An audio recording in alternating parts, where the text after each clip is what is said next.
Episode 44 of the 1000-Year Blood War arc anime just released, and it delivered some of the most anticipated Bankai reveals of the entire arc. This episode, titled The Perfect Crimson, is named after KENPACHI'S incredible new Bankai, which we finally see, and you're going to be surprised as this episode adapts a huge chunk of manga material, primarily content from chapters 668 to 676, as it works out to be roughly 6.5 chapters worth of content, with far fewer anime exclusive editions than we have gotten used to in earlier episodes. The episode begins with a brand new anime original scene at the Shinigami Research and Development Institute before throwing us straight back into the thick of the battle against Gerard Valkyrie. We finally get to witness KENPACHI'S demonic Bankai tear Gerard Valkyrie clean in half, followed almost immediately by Hitsugaya unleashing the completed form of Daiguren Hyorinmaru. Before the credits, the episode ends on a discussion between Byakuya and Hitsugaya, but there is an incredible post-credit scene this week, which includes anime exclusive content and an exclusive reveal of Ichigo's Horn of Salvation form in action, which you absolutely don't want to miss. We're actually wrapping up with the first half of Cour 4 with only 6 episodes remaining until the season finale. Be sure to stick around until the very end of the video, as I will be going over the incredibly talented staff who worked on this week's episode of Bleach, including a very welcome return to the production, and I will also be sharing my thoughts on the pacing of Cour 4 and just how much manga content is left to adapt. So without further delay, let's dive into my review and analysis of Bleach 1000-Year Blood War episode 44, titled The Perfect Crimson. The episode begins with an anime original scene at the Shinigami Research and Development Institute, where all of the screens are flashing warnings and Akon comes to the grim realization that the boundary between the 3 realms is being forced open. It turns out that this is happening because Ukitake's power is weakening, which confirms that his ongoing sacrifice in releasing Mimihagi is the only thing currently holding the realms apart. This of course is after Yhwach absorbed the Soul King, thus kickstarting the complete collapse of reality. We're then treated to some incredible imagery of Karakura Town, with the Serete reflected in its sky as we get a chilling glimpse into the collapse of reality. From here, the episode wastes little time, as after the intro, we cut straight into the climax of KENPACHI'S battle against Gerard. After being pushed to his absolute limit, KENPACHI finally unleashes his monstrous new Bankai. It's a genuinely demonic berserker form which I've been dying to see animated for years. He immediately uses it to cleave Gerard Valkyrie clean in half. I really appreciated how much focus the episode placed on the Quincy cross that is embedded within Gerard, hammering home that it is his true weak point and the reason that he simply refuses to stay dead. Sure enough, the miracle allows Gerard to fuse himself back together as he activates his Volstandig, all while the sheer strain of wielding his Bankai destroys KENPACHI'S arm in the process. This leads into the midpoint of the episode, and the moment that genuinely took me by surprise is Hitsugaya's Bankai reaching its time limit, which results in it maturing him into his completed adult form. The reveal of the fully realized Daiguren Hyorinmaru was fantastic. I loved the little gag that followed, with Rukia and Renji mistaking his new appearance for some older brother they never knew he had. Byakuya then adds to the assault with Ika Senjinka against Gerard, and this is before the main episode draws to a close on Byakuya and Hitsugaya acknowledging that they need to get Rukia and Renji to Ichigo's side. Then we have the post-credit scene of episode 44, which is one of the highlights of the entire episode. We return to Karakura Town where the hollows have started to flood in, and we get a brilliant new sequence of Ryunosuke, Shino, and Okikiba rallying together to defend Karakura Town. It is a great job of fleshing out a corner of the battlefield that the manga largely ignored, and just when you think that the episode is over, it goes on to adapt the entirety of chapter 676, as we cut back to Ichigo confronting Yhwach with his new Horn of Salvation form that's just been revealed, with the cliffhanger of this week being the reveal of Ichigo's new technique, the Gran Rei Sero Getsuga Tensho, which he fires against Yhwach. It's a phenomenal note to end on, and it leads directly into the poem that is read aloud by both Ichigo and Orihime's voice actors. As much as I enjoyed the episode and I felt like there was so much going on, I do have to be honest about my one real reservation, and that is the pacing. Packing both KENPACHI'S Bankai Bankai and Hitsugaya's completed form into a single episode,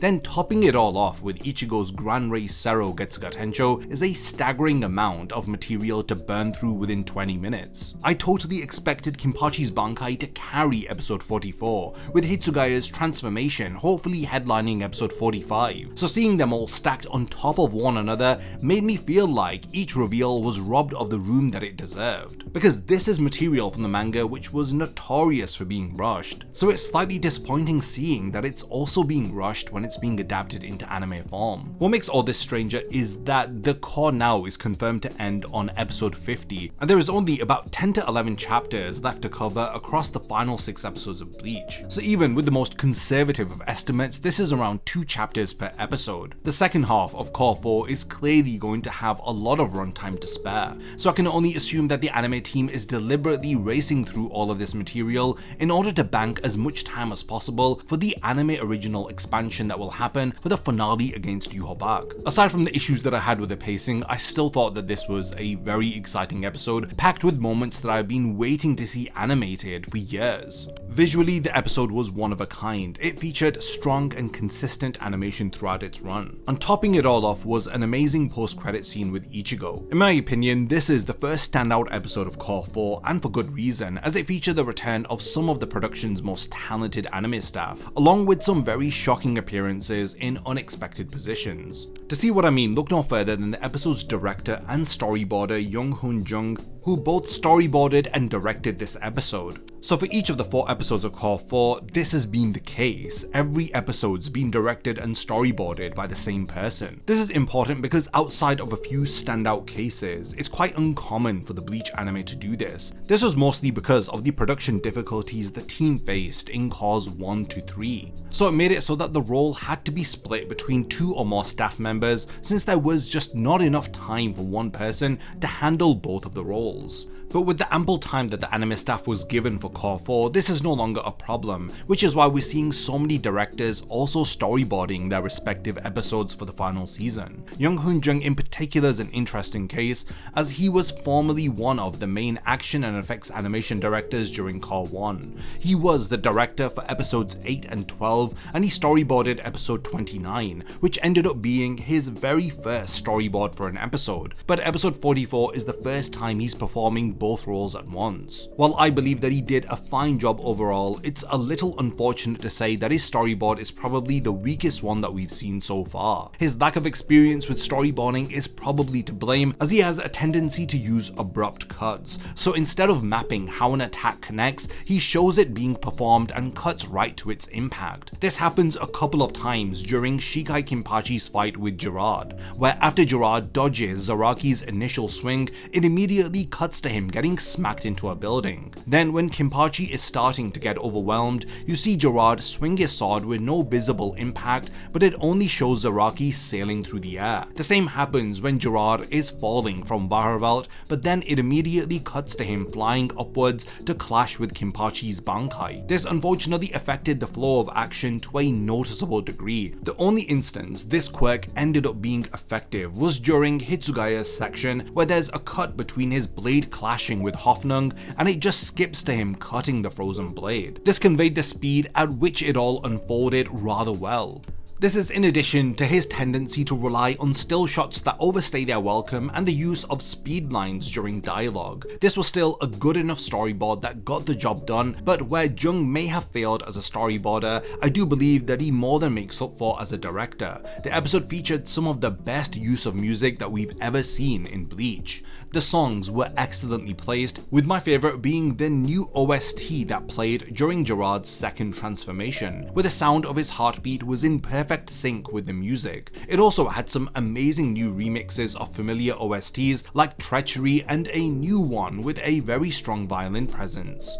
Now, to talk about the animators featured in this episode, it was a good mix of familiar faces and some surprising new ones as well. We of course had our regulars like Tadashi Fukuda, Kuiyu Chen, Natsuko Suzuki, Mika Okubo, and some shocking guest appearances like Alexandre Gomez, Yuri Pinzon, Ai Mochida, and a good number of talented web animators who gave us the absolute spectacle that we saw for this week's episode. Now, we saved the best for last as we saw the return of the absolutely legendary superstar Yoshihiro Kano, as he was credited with the action and effects animation director role for this episode. He teams up with his wife Kumiko Takayanagi, who was the chief animation director, as they delivered an absolute masterclass. For those of you who paid attention, I'm sure you noticed Kano's quirks all over this episode, especially his amazing corrections on every action cut. His explosive action and visual flair was evident in almost every major action cut, especially his smoke effects and how he animates his blood,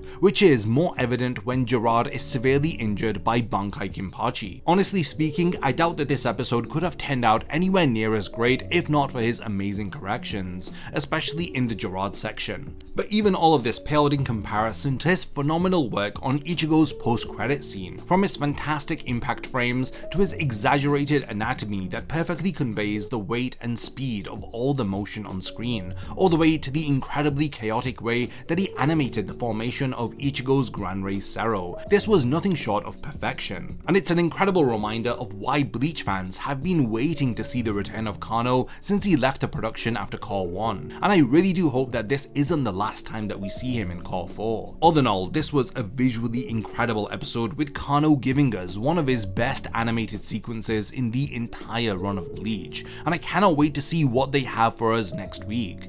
So this was my initial thoughts on 1000 Year Blood War episode 44. Despite my reservations about the pacing, there is no denying that this was a hugely satisfying episode, finally delivering two major Bankai reveals that I've been waiting years to see. Kenpachi's demonic Bankai form was every bit as brutal as I hoped it to be. Hitsugaya's completed Daiguren Hyorinmaru looked absolutely stunning. This paired with adult Hitsugaya's voice actor really did sell us on the impact of this transformation. And then we have the anime original additions, in particular the setup for the defense of Karakura Town against the Hollows, as this added some welcomed context to the wider battle that is currently unfolding. Episode 44 undeniably was too faithful to the manga. There was only a handful of minor omissions, which again I'll be talking about in my manga versus anime video tomorrow, and if anything, the biggest talking point is simply how much content they chose to cram into a single episode. Next week's episode is titled Defend You, and it seems like it's going to pick up right where this week's post-credit scene left off, with Ichigo pressuring Yhwach using his new form,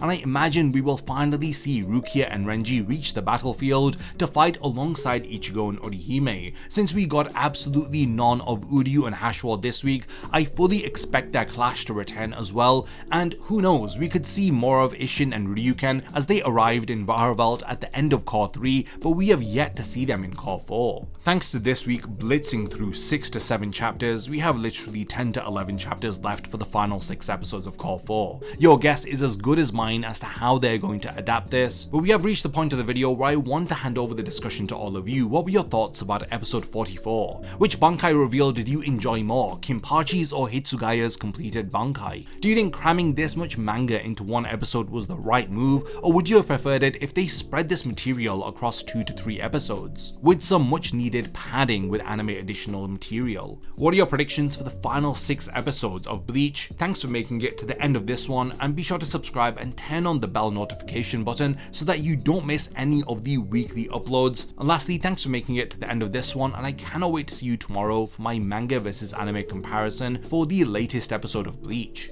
A massive thank you goes out to all of my amazing Patreon supporters for helping to make this video possible. If you also want to support the channel and see your name in the end of my videos, then check out my Patreon, which has loads of perks like early video access and so much more. Thank you for sticking around till the end of the video, and whatever you contribute will mean a lot to me.